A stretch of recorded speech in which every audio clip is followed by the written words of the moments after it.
Year keeps it all fresh.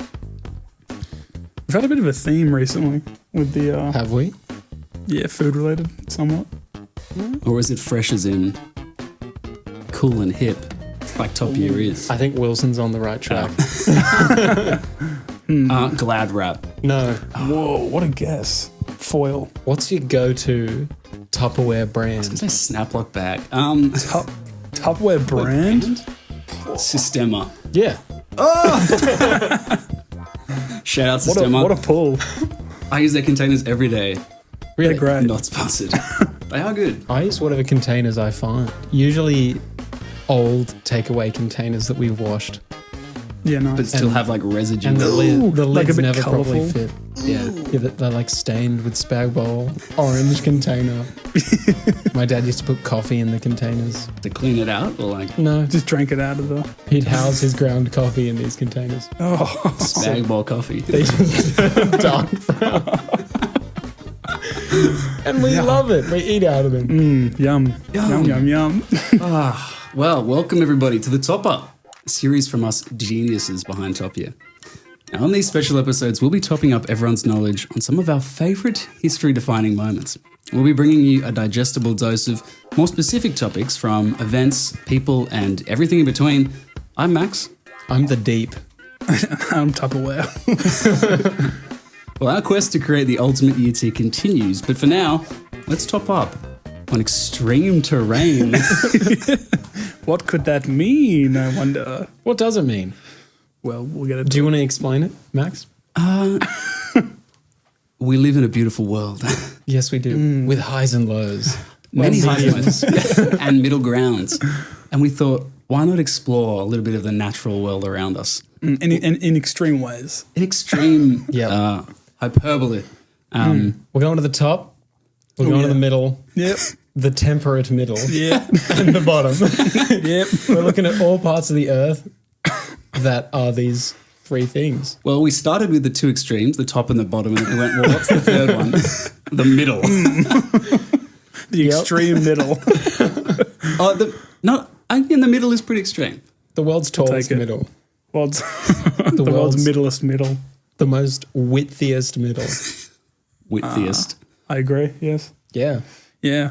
Should we start? How are you guys feeling today? Oh my goodness! I got ahead of myself. I know nothing about you. Oh, I'm feeling good. You. We're film happy. I don't know. Yeah. Yep. Wilson camera happy. Yep. That's it. I'm feeling shy. Camera shy. Got my tail between my legs. Yep.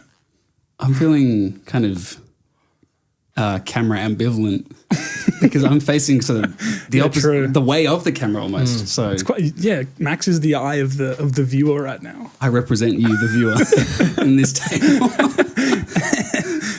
And then Wow. when we get different microphones, I'll join him. It'll just be you. I'm actually feeling afternoon sunshine happy What a feeling. because it was That's raining one word as all well. morning. Yeah. And What the sun the came out at weather? around 3 p.m. That weather was no good. It was no good, terrible, horrible, very bad. Alexander the Weather. movie Yeah. with yeah. Steve Carell And and that guy that we need to have on top here, Ed, yeah. Ed, Yeah. shout friend of Will, friend of the show. Mutual friend out. Friend of the show once removed. All right. Now, shall we get into it? Sure. Let's do it. We're going to start at the top, literally. Oh yeah. We've got Mount Everest, which is the highest mountain above sea level. Fun fact. Interesting. Yeah. What about the highest mountain above ground level? Probably the Probably same thing. Probably one and the same. I'd say that. Yeah, wouldn't be surprised. It's found in the Himalayas, and it marks part of the China-Nepal border at its summit. Its height was most recently measured in 2020 by Chinese and Nepali authorities as 8,848 meters. Damn. So, pretty tall. How do they measure it? They climb up there? They tape did- measure? They did something. Probably Massive tape measure. tape measure. Yeah. A big yellow line. Yeah. They hold it. Just dropped it. They go to the top.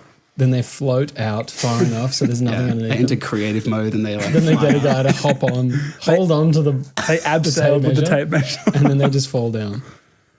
That's matter of fact. That's exactly how I heard they did it. How big would an 8,000 meter tape measure have to be? About 8,000 meters. How long was the Oppenheimer film When it's reel? rolled up. That's a good. It's the same length. Mount Everest and Oppenheimer film reel are the same length. All right, let's continue. It wasn't like I tried to get some information on its discovery, but it's kind of hard to discover the biggest mountain in the world because it's just kind of there. What do you mean? They just stumbled upon it. Yeah, they would have walked up and been like, whoa. And you got to discover it's the tallest one.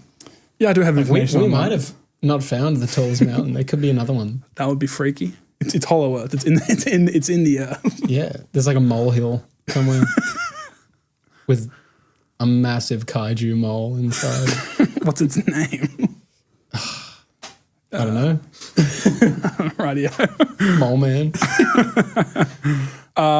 Again, wasn't truly discovered, but for centuries it was part of local culture and spiritual identity of both China and Nepal. In parts of Nepal, it was known as Kwom Lungyuma, which means goddess of the mother world.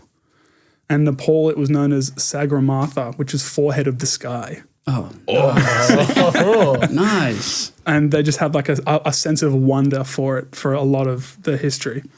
Everest entered European like consciousness in the 19th century during the Great Trigonometrical Survey of India, which was a huge British colonial project aimed to scientifically chart the Indian subcontinent. And it was not really about like gaining information for information's sake.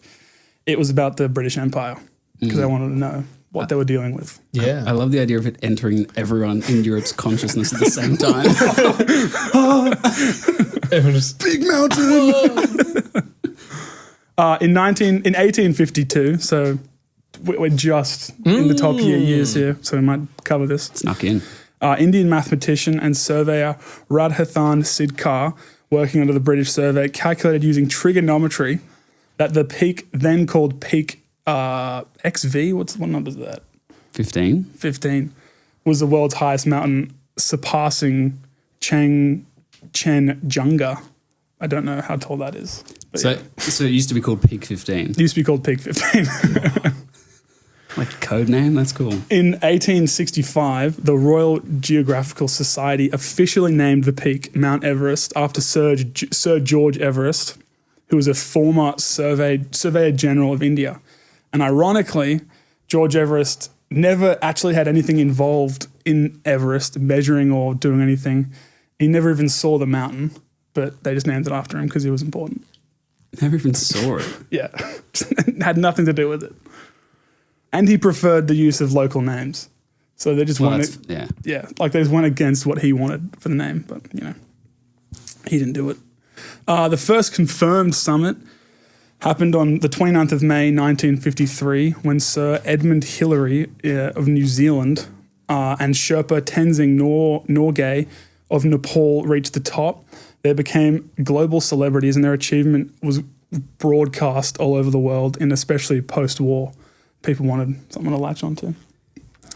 And Jonko Tabei became the first woman to summit in 1975 and just wanted to prove people wrong. Many people said she couldn't do it, and she did it. And she wanted to peak all the highest peaks on all the 7 continents. Oh, that's sick. So yeah, there you go. Isn't Interesting. there a name for people who've done that? super heightenarians. Yeah, something like that. Crazy. That's what they're called. But I mean, the first people to go up there, like, they probably were a little bit crazy, right? Oh, absolutely. There's someone crazy that will definitely be brought up later. They wouldn't have had oxygen or something No, like that. they would have just, I don't know, hope for the best. Take a really deep breath at the bottom and then go. How doesn't it take? It takes weeks, right? Yeah. I just didn't get the amount. But I think it depends on the person. Some Yeah. people can do it. You have to go like up and then back and then up and then back just to Yeah. like kind of Yeah. get used to it.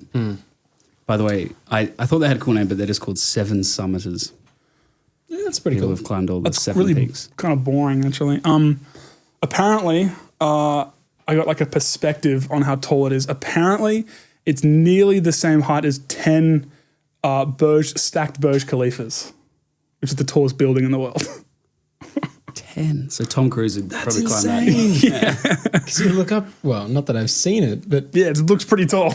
I look up at any building in Sydney and I'm like, whoa. Yeah. And then it's like 1,000 times There's heaps of them. the building that I work in. Yeah.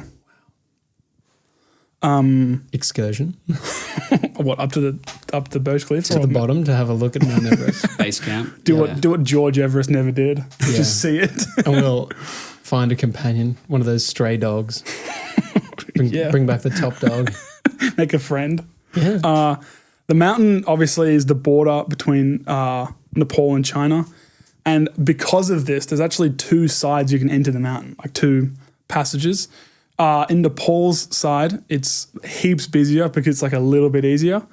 And on China's side, it's way harder and like not many people go, All right, we'll go there. obviously. Yeah, the road less traveled for us, the hard Yeah. road. Absolutely. And then we'll find our dog there. Yeah. The conditions are brutal. Summit temperatures can get to -60 with hurricane force winds making it even colder. Bruh. And climbing is only possible in short weather windows, which is around spring and sometimes autumn. So there's really specific times that you can actually go up Everest. Wait, spring and autumn. Yeah, sometimes in autumn, but mostly spring. So not summer. No, surprisingly. Wow. Yeah. Get thrown off, I don't know. Some guy just he's up there. Not yet. Everest has its infamous death zone, which is above 8,000 meters. And at that altitude, oxygen levels are about a third of those at sea level, meaning human bodies slowly start to shut down. Muscles start to waste and people just like you lose judgment. And even standing still can be fatal if you stand still for too long, just because of the cold and how brutal the wind is. To get to the top, you must climb through the Khumbu icefall, which is a constantly shifting, towering ice blocks with deep crevasses. And it's known as the most dangerous part of the climb because parts of it can just start to collapse as you're climbing it. Oh, man. And Everest actually, it grows every year about 4 millimeters because of tectonic shifts and just getting higher and higher. It's only a boy. Just a baby.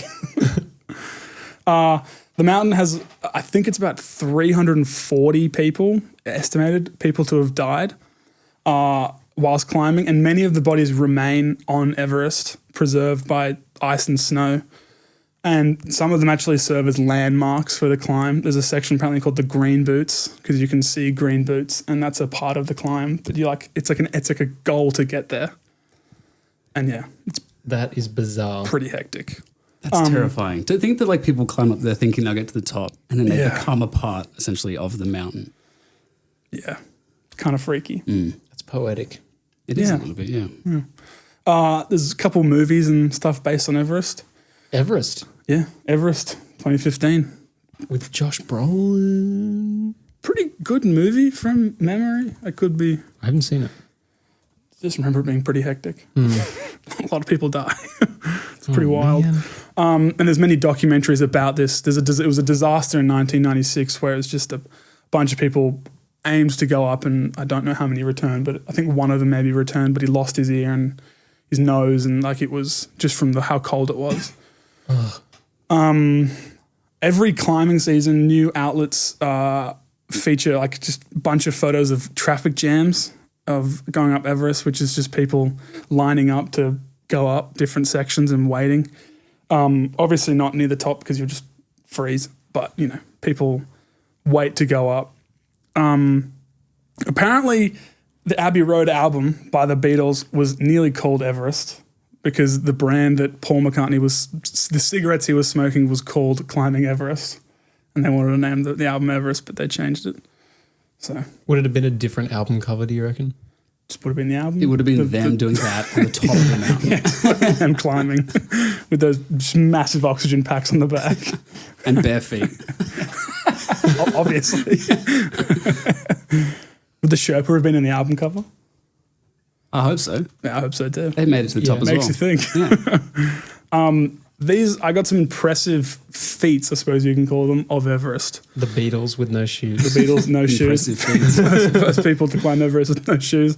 But in 2017, Spanish ultra runner Kilian Jornet, not quite sure, climbed Everest in just 26 hours from base camp to summit without oxygen or fixed ropes. What? And it was just like to show how impressive he is at endurance sport. Wow. That is impressive. Imagine doing like 26 hours. That's nuts. No ropes. No oxygen. No oxygen. No shoes. Only dreams. Wow. And in 2010, Jordan Romero was the youngest person to climb Everest at only 13 years old. Bro, do your homework. What are you doing? I couldn't even climb the stairs at 13. And on the complete other end of the amazing. spectrum, in 2013, Yurichiro Miura summited Everest at 80 years old. Yurichiro? Yeah. 80? Yeah, sorry. The name is what I took. That's incredible. Apparently, the Sherpa with the most ascents is Kami Rita, and he holds the record for 30 ascents up Everest, Wow. up to the top. Which, Yeah, wow. If I could never get old, I'd go with him. being there and looking at it. Yeah. it'd be pretty unreal. This one kind of blew my mind. I didn't know this was possible. Our French pilot Didier Desailles achieved flying a helicopter to the summit just to prove it could be done. Why did I not think that was possible? I didn't think it was possible. Why are they all climbing then? Yeah, I don't know. Just hop off the helicopter and just stand there. They base jump That's it. for like 3 hours. They're just falling. He later took off, and his statement after was he did it because he could. He just took off. Yeah, he got there, he didn't stay for He long, just left. and just left. Wow. Imagine you've climbed the whole way up. You're about to get to the top. And then some guy just lands in a helicopter. And then they go straight away. They get out, hands on hips. Nice. They don't give you We're a off. lift. I'd be so mad. And they take your shoes. The Beatles did it. These are ours now. And in 2001, Eric Weinermeyer was the first blind climber to summit Everest. Wow. Again, just incredible. Very impressive. Yeah. And it's just some random facts. Everest faces a very serious waste problem as thousands of climbers leave like oxygen bottles, garbage, poo. What are we doing? Take it with you. I know. Yeah. And Nepal now enforces a rule requiring climbers to bring at least 8 kilograms of rubbish as when they're coming back to help clean the mountain. That's a lot of rubbish. It's a lot of rubbish. But I guess if it's tanks. Yeah, but still, it's pretty cumbersome, but good on them. In 1952, a Swiss expedition buried a stash of champagne and Coca-Cola near the summit, hoping to celebrate future successes. It'd be so cold. And it's still frozen up there. That'd be crisp. But Someone it's has not, to just dig it out. It's not cooling down at any. You get to it and you're just like, oh. Whoa, it's probably under so much ice now as well. 1952. And it'd be like old Coke Yeah. and Pretty champagne. Yeah. Weird weird things to bring up with you. You try to pop the cork, it would just explode. Would there have been any, like, it would just be frozen. It wouldn't be anything in there. Yeah, I don't know what Just an ice block, a champagne ice block. And lastly, wildlife like geese, apparently bar-headed geese have been spotted flying above the altitude of Everest during migration. And so people have like spotted some birds flying past Everest. They're just flexing. Yeah. That's crazy. Yeah. Just because they can. Let's leave it to the helicopters. Birds. Imagine seeing a bird. You're climbing, you see a bird fly past. Where are you going, bro? Calm down, dude. not worth it. They just don't get cold. Yeah, I suppose. I don't know. What do you need to wear to survive in minus 60-degree temperature? So much. But what could possibly, like layers, Yeah. It's probably just like heaps of layers. maybe there's like a trial. You have to like slay a bear on your way up and then you wrap yourself in its hide. And then like you wear that. your thermals. And then like a parka And on a top. Kathmandu puffer jacket. Yeah. And then like a little mask. Yeah. And that's it. The bear head. And a little beanie. Yeah. You put the bear head on. And then the beanie. So it's like the bear's No, wearing the beanie. absolutely. Let me look at average Mount Everest climber setup. It'd be pretty hectic. Like if you can block a bit of the wind chill, then you'll be Yeah, that's negative. You just get a windbreaker. windbreaker and that's it. Imagine you're climbing up and the helicopter's blowing all this freezing cold wind on you. Okay. Far out. They have an ice axe, crampons, a harness. Do you know what crampons are? Or just to get cramps out of your hands, I'm assuming. I think there's Are they the the spikes. things on your shoes. Yeah. Yeah, makes sense. For when you have your shoes. Makes Before sense. the Beatles steal them. Carabiners, of course. And an ascender. And they have Is that like a multi-layered jetpack? What's the clothes. ascender? I think you clip it onto a rope and then it goes. Oh, Takes you really? Why didn't they do that the whole way? They just use the Measuring tape measure. tape. Yeah, use the tape measure and just fly up the measuring tape. But you know how tape measure like flicks around when you bring it back in. That's why they don't Yeah, do it. you hold onto the bottom, and then someone just like lets go of the clip, like That the thing clamp, would be- and you just fly up. I'll be whipping about. Okay, they have down as the material Yeah. and summit boots. How do they differ from normal boots? You unlock them at the summit. There's like a little box up Get there. them back. There's the champagne and your summit boots at the top. Yeah, thermals, mid layers, fleece, insulating layers, heavy insulated suits. Those are warm for the Suit? summit push. You get to wear a suit and tie. The champagne. Yeah. Got to be classy when you're going up Everest. And you wear multiple pairs of socks. Makes sense.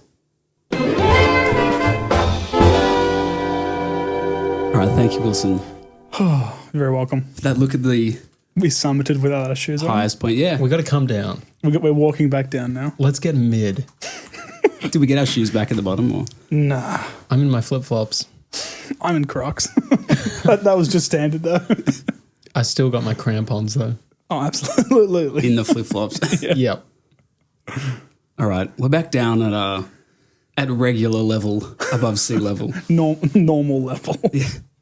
And I'm going to be telling us about a few extreme places Oh yeah. in the middle. I was going to say the middle of the Earth, Hollow Earth theory.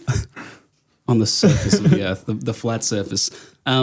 Flat surface. What? Now,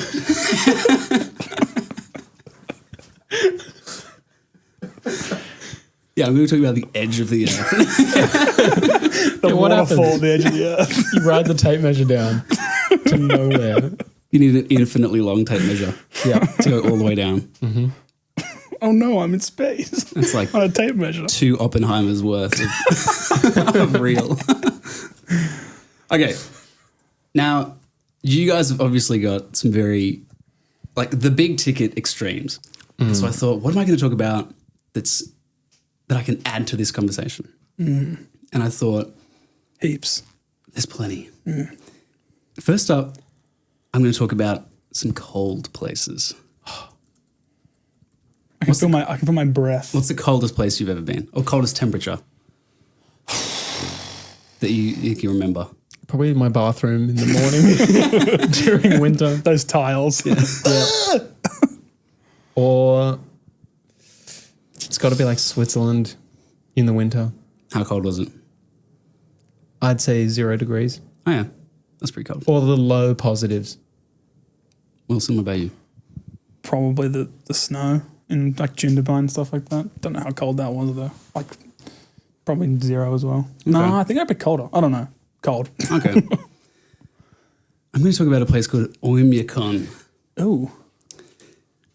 This is the locality in the Oymyakonsky district in Russia, located amongst the Yana Oymyakon highlands. This is the coldest permanently inhabited human settlement on Earth. Permanently. They're cold. They're just always there. They're always there. Why? They live there. I don't know. Go find some sun.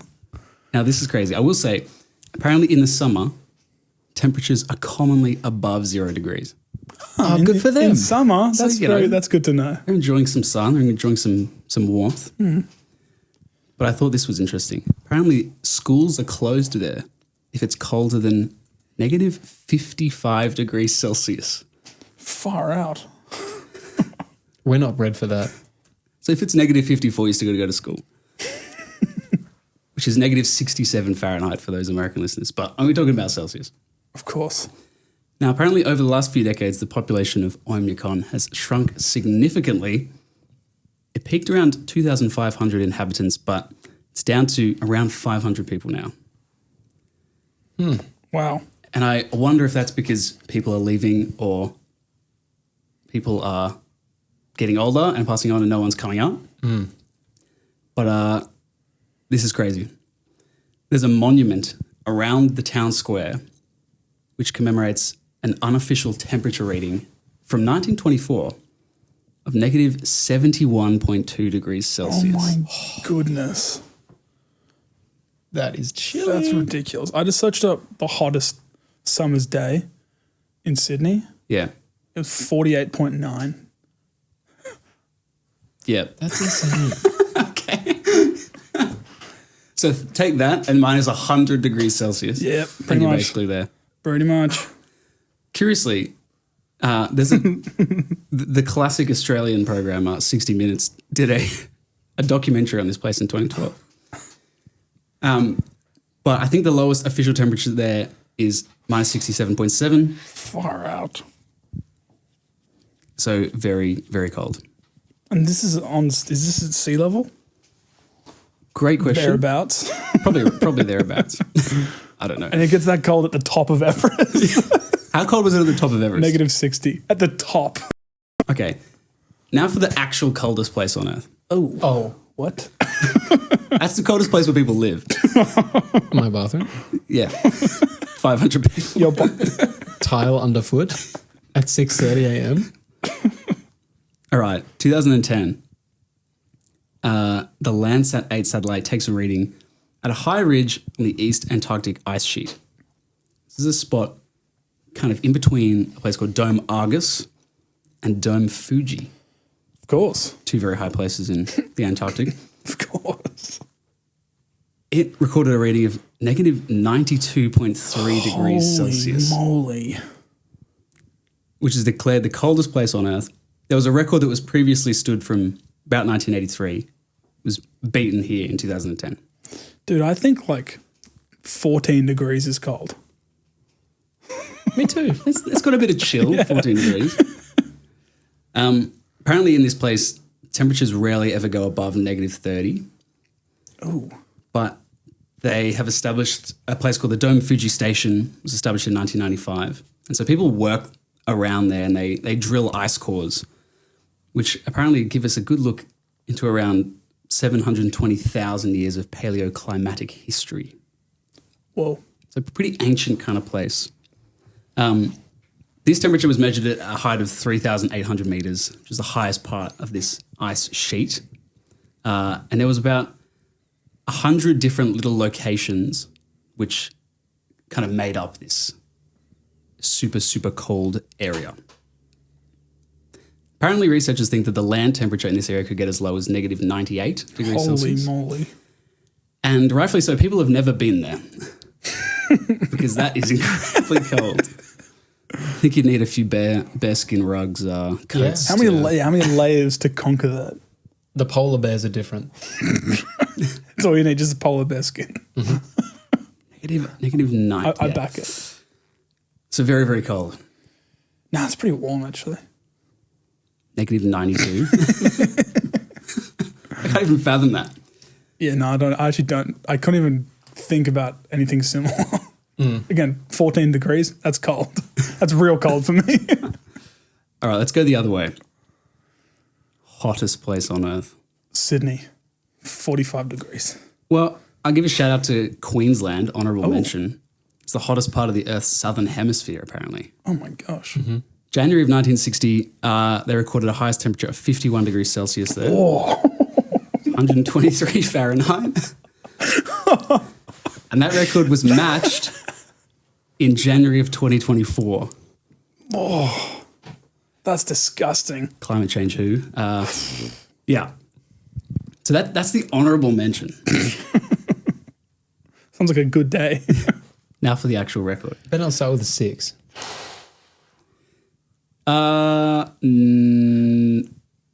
me get there. The place that is currently known as the hottest place on Earth is called Death Valley. Makes sense. That tracks.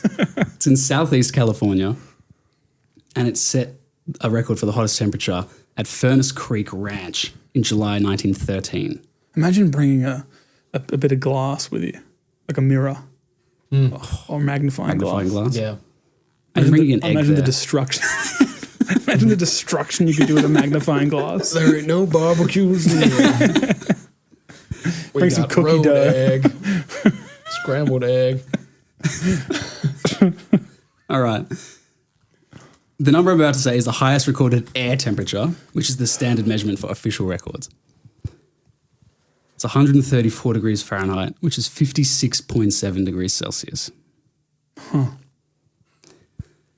Now, over 100 years later, similar records have been set around Death Valley. And it has a yearly high in 2023. Sorry, the yearly high was 53.3. Its regular hitting temperatures above 48.9 degrees Celsius. This is only the air temperature. Imagine the road. Do you want to know how hot the road was? I'd love to know. A zillion. 100 degrees. 15th of July 1972, a ground temperature of 93.9 degrees Celsius was allegedly recorded. That would melt your thongs, dude. Oh my gosh. 93.9. That would melt any shoe you'd to walk on that with. Water is basically boiled. Like if you had that in a water bottle Yeah. Apparently right now it's 22 degrees in Death Valley. in Death Valley. Oh, Feels like 24. feels like With 99. with a humidity of 36%. Highest temperature in the coming week, 40 degrees. 40 degrees on next Wednesday. We'll be there. We'll fly over to Death Valley just to experience 40-degree weather That's crazy. and lie on the road. So With glass. this 93.9 degrees Magnifying Celsius was only allegedly recorded. 2021, there was a reading taken in the Lut Desert in Iran, and it got up to 81 degrees Celsius, which is a little bit more official in terms of surface temperature. That was taken by a satellite. They need to build a research center there to actually test it, but it's too hard to get to. It's too dangerous. too hot. They're like, no, not doing it. Oh, that makes sense. Yeah, it's kind of crazy. Now, there's been lots of like debate about how these get measured. Put a little thermometer on the ground. You'd think if only it was that easy. Apparently, from 1922 till 2012, there was another record that was standing based on a place called Azizia in Libya, which was 57.8 degrees. It was actually decertified in 2012 after investigation concluded that an inexperienced observer probably misread a new instrument they had not been trained to interpret. Guys, it was me. I said, yeah, this is hot. Yeah, it's pretty hot. Pretty hot. You're holding it upside down. like, you About know. 56. I've been sitting on that for a while. Yeah. You can finally reveal your truth. It was me. So because of this, they really went hard. They were like, we've really got to double check these records. This one from 1913 in Death Valley, they were like, oh, we've really got to check.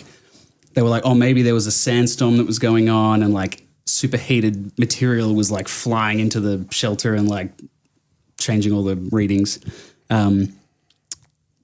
But the World Meteorological Organization stands by the record and they said, we accept the Death Valley temperature extreme record. If any new materials on its surface, we'll be prepared to open an investigation, but at this time, all evidence points to its legitimacy. I got Nice. it right. It's very hot. Fun fact about Death Valley. It was used as the desert planet Tatooine in the original Star Wars film. Whoa. Key location includes the Golden Canyon, which is where C-3PO and R2-D2 travel after their escape pod lands. Of course. I wonder how hot it was on that day. I have a question. In a metal suit. What do you think would happen if you're in the desert, that desert, and you eat the world's hottest chip? You probably pass away. Would you like? I'm pop? being- would turn I'm into a being flame. serious. You probably pass away. I don't think you're far off. You would actually melt. Every part of you would melt. I personally would just keel over. Eat that chip, just like on my belly. No, the road's nearby. I'm gonna go on the road. I'm gonna melt on the road. Onto the road. Gotta drink my milk and it evaporates. Your On the way feet down to your ground, mouth. Yeah, take my shoes off because I'm so hot. And I'm like, oh, the Beatles, why did they tell me to do this? Why did the Beatles take my shoes at Everest? My belly hurts and I'm going to die. That's what I do. Personally, that's what I do. I don't know about anybody else, though. That's probably what I'd do as well. I think you hit the nail pretty bang on the head. Yeah. I just wanted to say this other interesting fact about Death Valley, which is not extreme related, but it's just cool. We're going to top up on it anyway. They have this Sure. phenomenon called sailing stones that happens there. Mm-hmm. You guys heard of that? floating stones. Kind of. Essentially, it's rocks that move along the desert ground with no gravitational cause. Sorry, what? Yeah. How? Great question. Imagine seeing that. Yeah. Whoa. You wouldn't think it's real. Is that a Homer crab? Oh my gosh. That's a rock. What? Dwayne Yeah. Johnson's just out there like flying 2 centimeters off the ground. What are they called? Sailing stones? Sailing stones. So these are rocks that can range This from is nuts. tiny, they can become really big. They're most famously found at Racetrack Playa, which I think is how that's pronounced. And they leave behind trails, some as long as 1,500 feet, which is a lot of meters. And they leave, behind them they leave like straight lines. Oh gosh. We've got footage of it. Yeah, it's like 4 frames a second. Nothing was happening. And then it just started moving. So it's a rock moving along. It's like 10 seconds of nothing. And then a rock just starts. That's creeping along. So That's incredible. they've been observing this since the early 1900s. There's a bunch of theories about why these rocks tend to just literally slide along the ground with no reason. It's got to be the heat. Well, in 2014, which is maybe when this video is from, scientists captured the movement for the first time using time-lapse photography. And it strongly suggests that the stone's movement is a result of the perfect balance of ice, water, and wind. Yeah, it looks quite wet. So what happens is rain forms a small pond that then freezes. It thaws the next day. There's a big sheet of ice that's on there. It freezes overnight. Yeah. Is that how cold it gets overnight? Yeah, it's like such extremes. It's Holy super duper hot, moly. super duper cold. Essentially, in the morning, it's a few millimeters thick and there's wind. It'll push the ice and the ice will like build up behind the stones and push the stones along. So it looks like they just move on their own. Apparently in 2013, there was lots of reports that park officials were looking into the theft of several of these stones from the Death Valley National Park. What? Trying to make them fly at home. Sit on it and take you home. Put a little leash on it. Come on, buddy. But yeah, so they're like a really big deal. In 2016, there was 16 kilometers worth of tire tracks left in the racetrack Playa by someone driving around illegally. People were like carving things into the different stones, Oh, which is a big no-no. they were betting on it probably. Stone racing. Yeah, stone racing. Yeah. But since then, people have gone in and like cleaned the tire tracks off, and they're very protected, these sailing stones. So As they should. They're quite cool. they are very cool. And the footage is quite funny. I'll have to watch that later. There's one quick last thing I want to talk about in terms of heat and extreme terrain going on. Have you guys heard of the door to hell?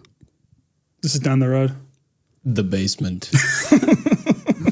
Downstairs. The top basement. The door to hell, or the gates of hell, Or the fart room, if you will. or officially known as the Shining of Karakum, is a burning natural gas field which is in a cavern near Darvaza Turkmenistan. Yikes. It's in the middle of the Karakum Desert. It's about 260 k's north of Ashgabat, which is the capital of Turkmenistan. It's essentially a big hole, which has a diameter of 70-ish meters. It's about 30 meters deep. And inside, there's hundreds of natural gas fires that illuminate the sides and the floor of the crater. What? This crater has been burning since 1971, What? constantly on fire. Essentially, drilling punctured this natural gas cavern, and the cavern's roof collapsed in. And apparently, some people say that engineers ignited the crater to prevent poisonous gas from spreading out into the surrounds of Turkmenistan. So it's essentially a hole that's been on fire since 1971. It's kind of crazy. 2022, the president of Turkmenistan, Gurbanguly Berdimuhamedov, What a name. they announced plans to extinguish the crater because they thought, you know what, it's not doing good things for the environment, for the people. And so they were trying to find the optimum technique to extinguish this massive hole full of fire. They tried, they couldn't figure it out, and it's still burning. Although, unfortunately, it's been reduced in size sort of threefold over a little while. By August of this year, the crater only has a few pockets of small fire left. So if you want to go see it, get over to Turkmenistan and see it. And it's running out. But crazily enough, in 2013, George Kourounis became the first person to set foot at the bottom of the crater. How did he get there? What? Just jumped.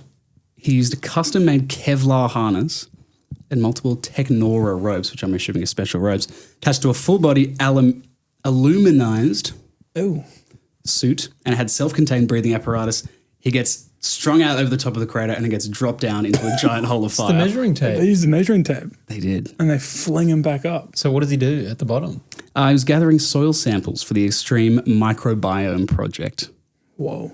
And apparently it was very noisy when he was at the bottom because there's a lot of fire burning Oh, all yeah, around. of course. That is so scary. It's like in Zelda when you jump in those massive holes. Yeah. So that's pretty extreme if you ask me. Thank you, Max, for keeping us humble at the middle. You're welcome. Well, we're going to reach a new low. Oh, no. The podcast has never been A worse. new depth. We're going to go deep. We're diving into the Mariana Trench. Ooh, spooky. Now, I first heard about this when I was probably in primary school. And I came across one of those YouTube videos where it's someone with a really like serious voice just talking about something. And I was interested. There's a lot of those out there. Yeah. That's what this podcast is. Yes, it is. But yeah. Do you guys know much about the trench besides There's a band. movies? No, I don't know much. About Didn't a famous movie man go down to the bottom of it? I don't know. Oh. More on that later. The Mariana Trench is the deepest oceanic trench on Earth. The trench sits to the southeast of the Mariana Islands, which are located in the western region of the Pacific Ocean, which is east of the Philippines.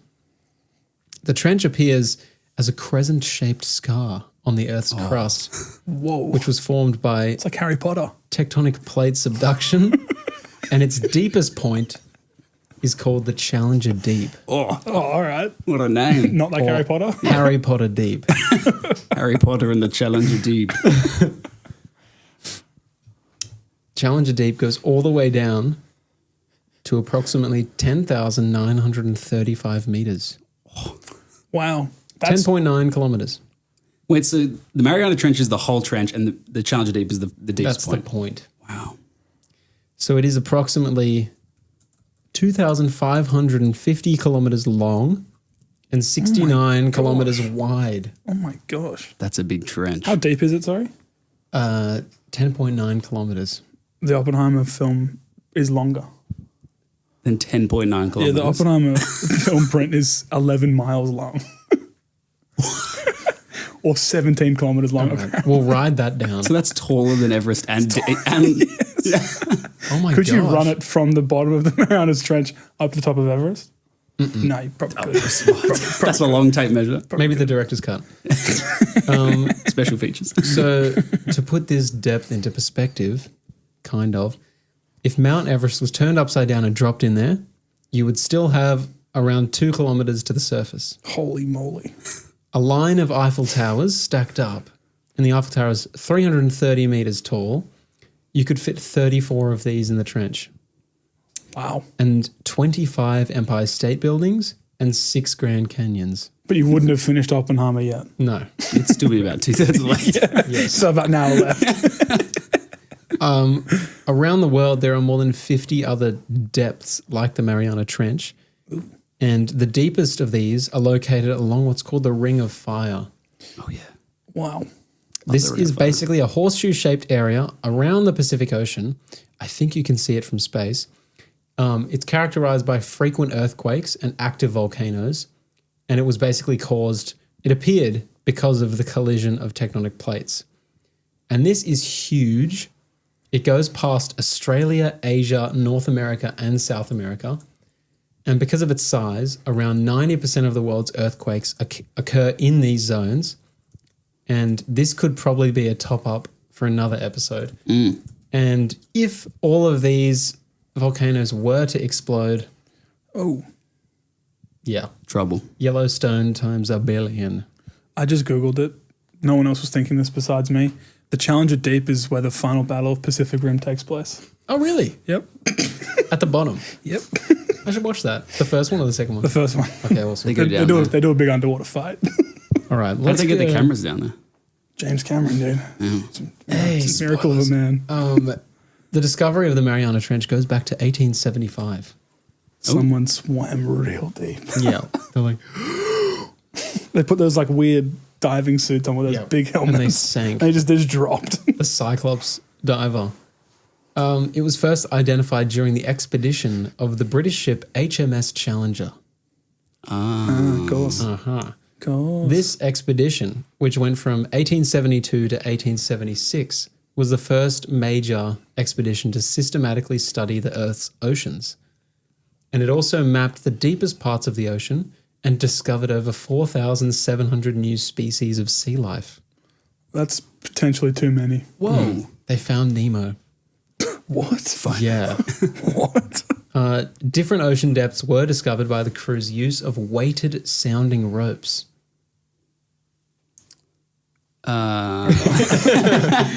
In doing so, they were able to record a depth of over 8,000 meters in the Pacific Ocean, which was huge at the time and still is. And they also found one which revealed the Mariana Trench. I kind of hate the ocean. Yeah, it's scary. I'm not going to lie. There's a lot of it. Yeah. Yeah, that's a little too deep for my liking. Let's just turn it yellow and make it all happy. Bringing Bringing it back. Cheerier. Yellow How much Mariana water is in the Trench. ocean? Makes you think. Dude. I just searched up how much in ocean. How much in in ocean? Let me change that Google search. But yes, as you would have Jarvis. assumed, 1.35 billion cubic kilometers of water. is that a Jarvis. volume? Yeah. Yeah. Who Yeah, knows? true. Cubic. Jarvis, drink that for me and pee it out. It's called Challenger Deep because of the ship. Yeah. Yep. Makes sense. Fast forward to 1951. It's around 70 years later. The trench was surveyed again by the HMS Challenger 2. Oh, It's back. 2 Challenger, 2 Furious. too deep. This was equipped with more advanced echo sounding technology. This technology allowed for far more precise measurements than the rope-based soundings used prior, and it confirmed that Challenger Deep was the deepest known point on in Earth's oceans. Far out. Kind of hate that. So they're like, oh yeah, it could be. And they're like, oh yeah, it is. That's what they would have said. Since 1951, some expeditions have continued to refine our understanding of the trench's dimensions and depth. Let's dive into these. 1960, the Trieste expedition. On the 23rd of January 1960, Swiss explorer Jacques Piccard and US Navy Lieutenant Don Walsh descended to the Challenger Deep. They made the dive in the Bathyscaphe Trieste, which was a deep diving submersible designed to withstand the extreme pressure of that depth. And a bathyscaphe, I could be butchering that, is pretty much a self-propelled watercraft, which is designed for exploring the ocean's extreme depth. Far out. What was it called, sorry? A bathyscaphe, BATHYSCAPHE. Chuck that in the spelling bee. That'd be a good one. Their descent took almost 5 hours, and the two of them spent about 20 minutes down on the ocean floor, looking out for possible signs of life. That has to be one of the most terrifying things someone could do. Why would you do that? I have no idea. Looking out into the darkness and going, gee, I hope nothing swims by, but I also hope something does swim by so I can see it. What would you want to swim by the least? Jason Statham. Yeah, you make a good point. Or like a gorilla. They're scary. What about like a TNT bit of krill? TNT. TNT krill. TNT krill. It explodes. It explodes. It's got like a little fuse on it. It just Yes, blows it up. does. What about the four Beatles? They walk past. We've got tungsten shoes. Don't take them off, Paul. There's a pedestrian crossing at the bottom. It's Jason Statham. He takes a photo for us. The album's called Trenchy Challenge. Road. They were changing the name of the album.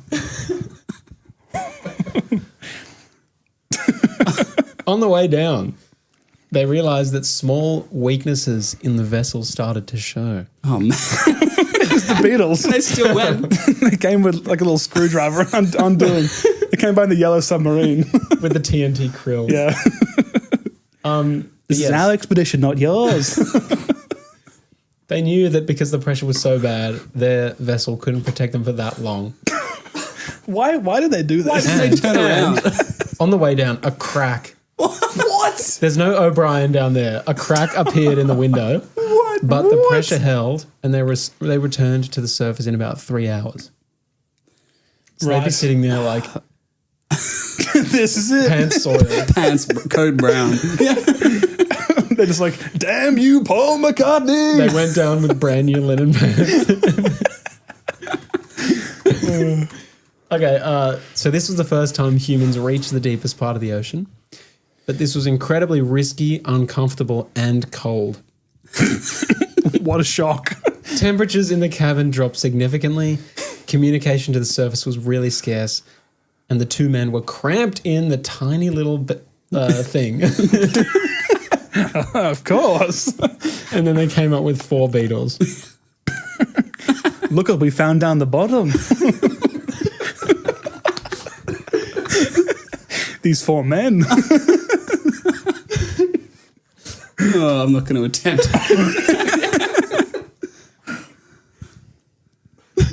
Yes. We should make a submarine. Let's paint it yellow. Okay, let's fast forward again to 2012. James Cameron. Did he bring a beetle with him? For good luck. For safety?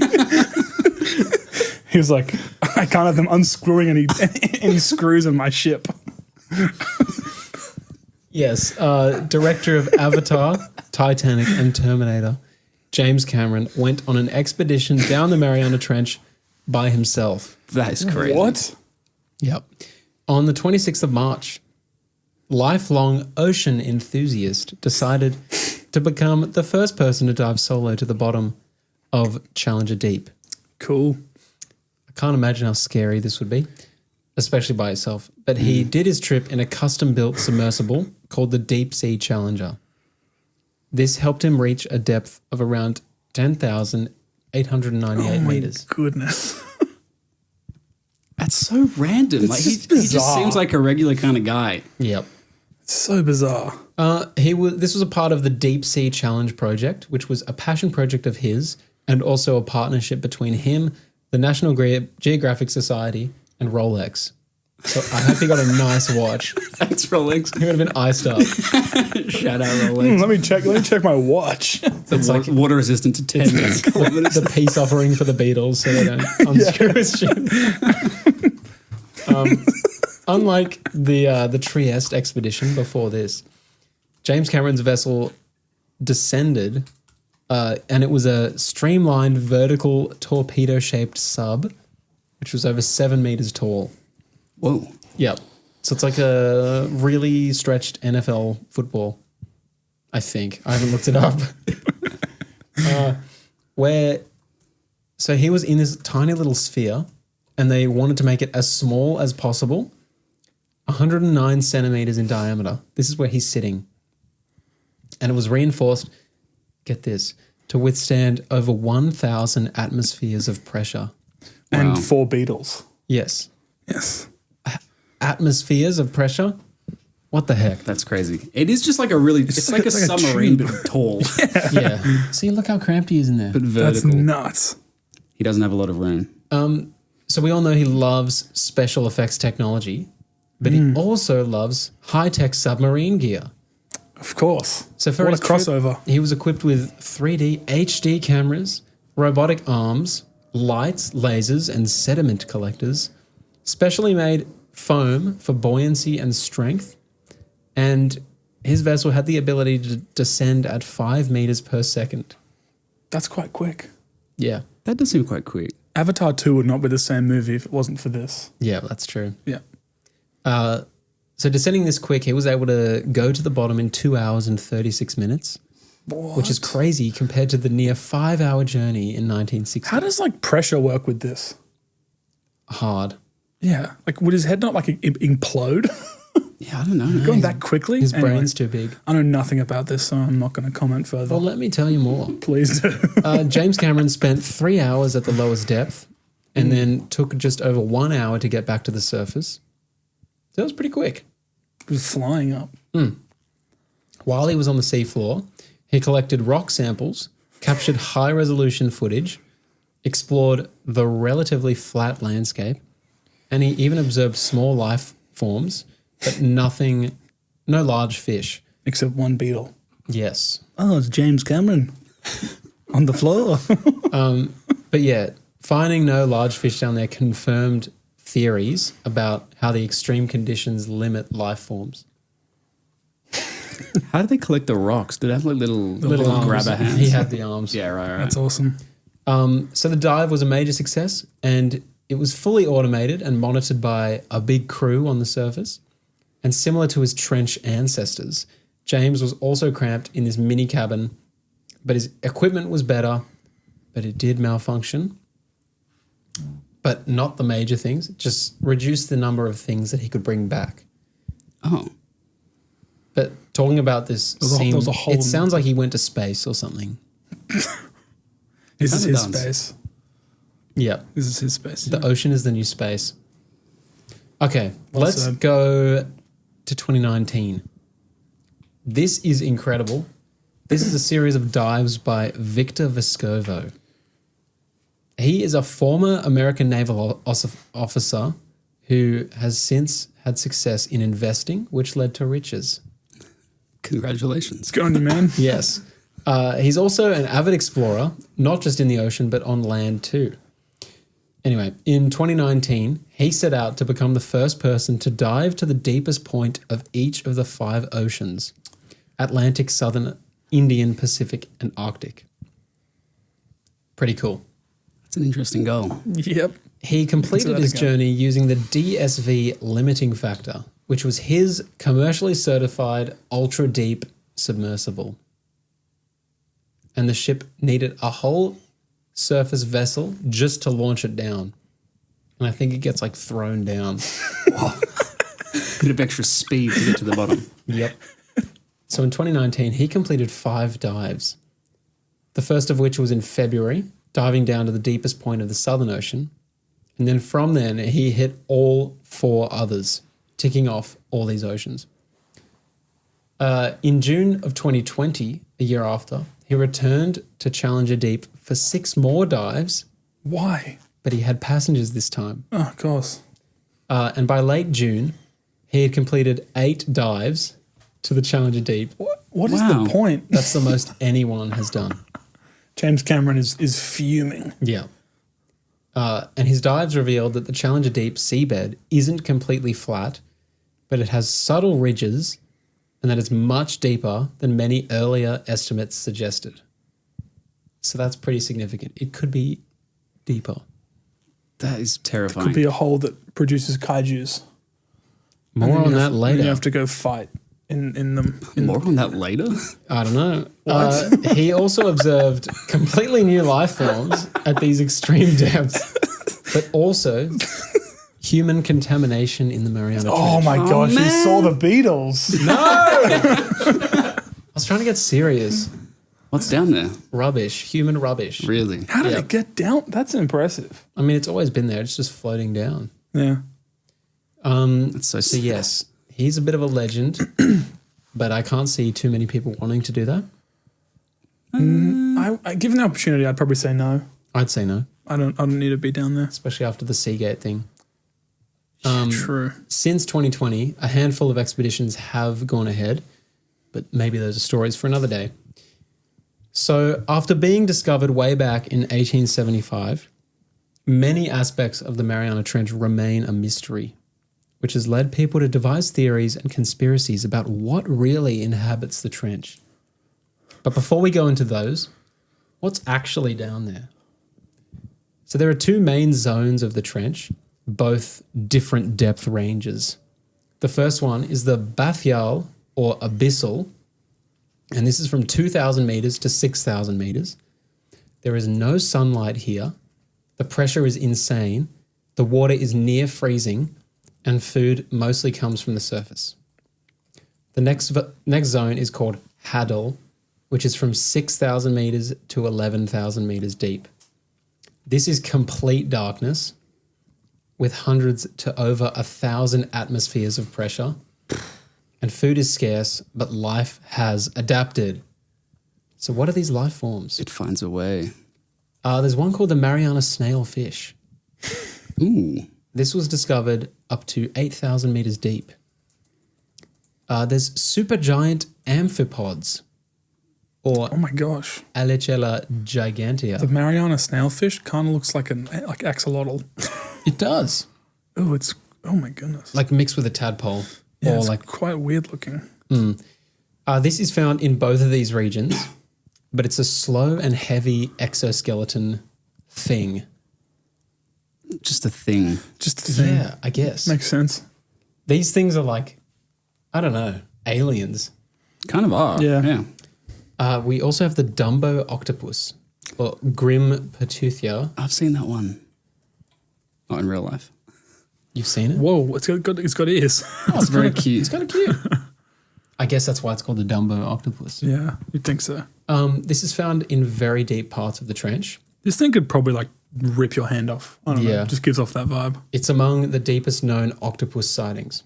And it has fins-like ears. Those are its fins, Yeah. which is why it's called Dumbo. Gelatinous flesh, and it lives just above or on the ocean floor. Wow. There are also things like sea cucumbers, bacteria, and so much more. The list goes on. Now, what do people think lives down there? The megalodon. I agree. I believe Yes. the Meg is down there. Just like the movie suggests, the Meg is a massive prehistoric shark which is up to 60 feet long, believed to be extinct for 2 to 3 million years. Theorists claim it has survived by hiding in the deep ocean, especially in the trench. Anything that big would not survive down there. I think it's been debunked because it's too cold. And where's all the food? What's it eating? Yeah. There's nothing down there. Dumbo octopi. Some It's like sea surely, cucumbers. like only things that are like really small survive, don't they? Down that low. Yeah. So it's kind of like Yeah. the opposite of what they think. Surely the pressure wouldn't let it get that big. Yeah. Like, Yeah, Kaijus. I believe. If you don't know, kaijus are basically monsters of a similar size to Godzilla or King Kong, if you picture them. These creatures are often described as ancient, biomechanical, or alien in origin. Some say governments have built underwater bases to monitor them. But I think these are pretty fictional. I feel like that's a safe, There's safe bet. one called Cthulhu. Looks cool, but terrifying. Pacific Rim was actually set in 2025. So when they did their big fight Interesting. in the Challenger Deep, They're down there right now. they're down there now. Guillermo del Toro was down there filming a battle as we speak. There's also belief that the kraken or giant squid lives down there. What do you think is scarier, a giant squid or a giant shark? Shark. Squid is kind of freaky though. Yeah. I think squid because I don't know what it's going to do, And it can grab lots of things. They have like those Yeah. beaks as well. but we know what a shark's going to do. Yeah, I try to kill you. Yeah, probably. I'd be more scared of the kraken out of those three, I think. Yeah. This is basically an enormous cephalopod, much larger than any known giant squid, All right. and it surfaces rarely, or it battles whales in the deep. Yep. Cool. Sick. This legend of the kraken comes from Norse mythology, and it's become a deep sea giant myth, often said to reach over 1,000 feet in length. Sorry, 100 feet. Still pretty big. What about Sharktopus? No. I'm scared of that. Maybe. Theories go on to suggest aliens, colossal crustaceans, and leviathans. Leviathans. Giant crab, yes. And Why that's where I'm putting this this deep dive to bed. Yeah, nice. Do you guys feel topped up on the highs and lows of this world Yeah. and the Yeah. hots and the colds? I do. Yeah. I do. Boy, let me just check my Oyster Perpetual Deep Sea Challenge watch thanks to Rolex. Is that the Why is time? Rolex so fascinated with being down the bottom of the ocean? Because James Cameron is. I'm Yeah, picturing you the make a ad good read point. that he did from the bottom of the ocean. He just goes, look at Guys, this. check it out. It's working. How long have I been down here for? Oh! But no, I feel very topped up. Yeah, me too. Thanks, guys. Thanks for this idea, Max. Pleasure. If you got any other ideas, let us know. We're always looking for fun topics to top up on. Let me just check if we got any emails. While you're doing that, I'll say check us out at TopYourPod on Instagram, TikTok, and YouTube for what we're up to. And then send us an email at toppypod@gmail.com about what you think is down at the bottom of the ocean, Yeah. or how many birds you might see when you go to the top of Everest, Yep. or whether you'd lie down on the ground in that hot place we talked about. Yeah. Yeah. That one's a bit less exciting. Or what you would do if you ate the hottest chippy in the hottest place. Yep. Yeah. Because I'd pass away. Well, yeah. Thanks for listening, everyone. Hope you enjoyed this one. Yeah. Does this sound like... Don't make the sound. We discovered a cursed sound. It sounds like the MGM lion. Don't do it. There's going to be a noise at the end of the episode. Don't do it. That's all you get. Okay. It's the tinfoil hat. Send us an email whether that sounds like the MGM. Or the Beatles. Okay. Let's get out of it and end the episode. I hope you hit some highs in your day. No lows in the week. And have a top year. See ya. Bye. Goodbye.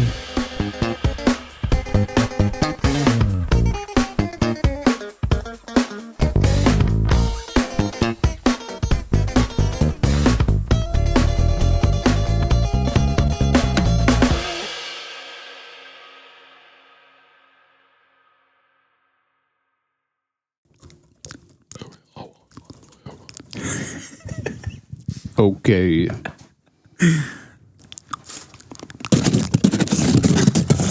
Man.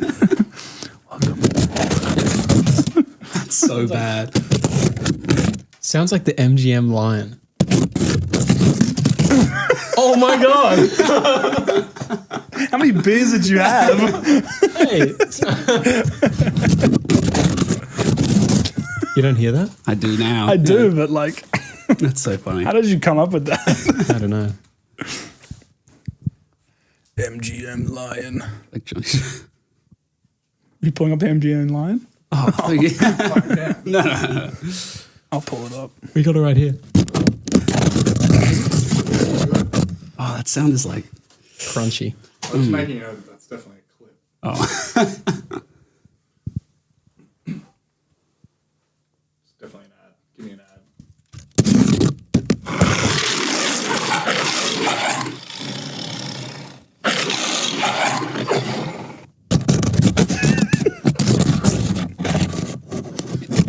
does. Kind of does actually.